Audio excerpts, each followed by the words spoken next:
did you get into poetry? I'm from Lakewood, Colorado, which is a suburb of Denver.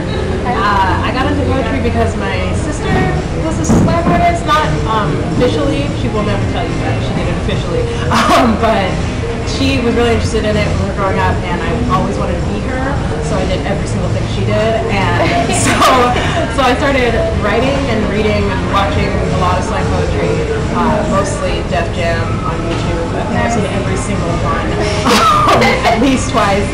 So I did that a lot, and then when I was in college, I started performing at open mics mostly, and a couple of slams in town, just because I liked it a lot. It was fun, and I like being the center of attention, so I'm all about that. So, yes. Well, how long would you say you've been doing this? I've been doing it seriously for probably 6 years.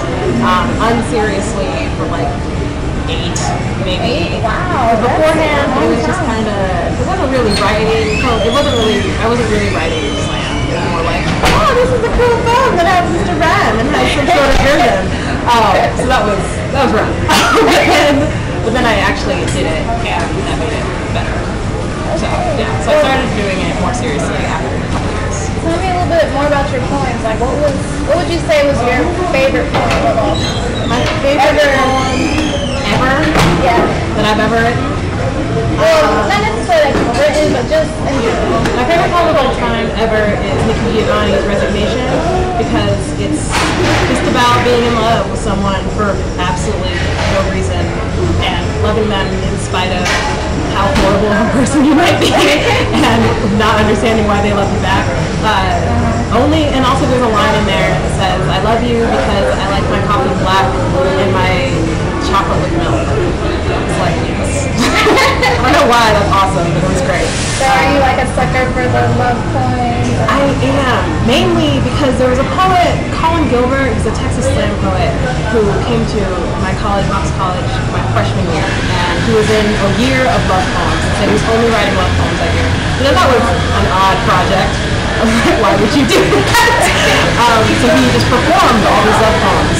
And the way he wrote and talked about love made it sound way better than other poets made it sound, if that makes any sense. So I write love poems, but they tend to be tragic love poems. I don't have a lot of happy love poems. So tonight, will you be doing a love poem? Yes, I won. That's really great, just because it's about my best friend. It's actually called A Love Poem for Sinjin, and that one is the only real love poem I have tonight. Okay. I was going to do another one, but I'm just going to do this one. Cool. Well, we're excited to hear what you have to say, and good luck. Yes, it's going to be great. Shut it down, A.A.C. Thanks for listening.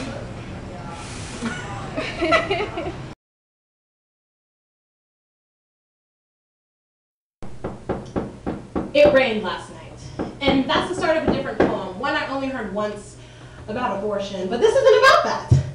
This is a poem about love. All poems are what one said, but that's not entirely true, because some poems are about pure, unadulterated hate. Losing my keys, or pulling the trigger of a single-barrel rifle aimed into the chest of a beloved, or maybe that's just a nightmare. I believe Janie and Tea Cake stood there, guns ready, secretly wishing the other was bluffing. Maybe Janie's last words were actually, Lord, let his aim be true, so I can die too. Or maybe it just rained last night. So this morning you woke up clutching a pillow instead of the soft semicolon of another and felt like a headache was coming. I admit, this is not a poem to make you feel better. No. There are no candles or moon, sex, or rain in this poem except for that which came down last night. And the sound of the dripping woke you, but the squeal of tires and crunching of steel jarred you to the window to see a girl in a green jacket slam her black car into the front tire of a red truck. It's always a red truck. Country boys who fall in love always drive red trucks, like the guy who worked at Tokyo Joe's who never had time for you, or deep black Buicks if you're a colored girl. But this poem isn't just for colored girls. It's for anyone who's missed someone, who's taken Advil with alcohol, who's slept through rain and given voice to the word alone. But mostly, this is for you to know the difference in verb tenses. It rained last night. And you, wake up now.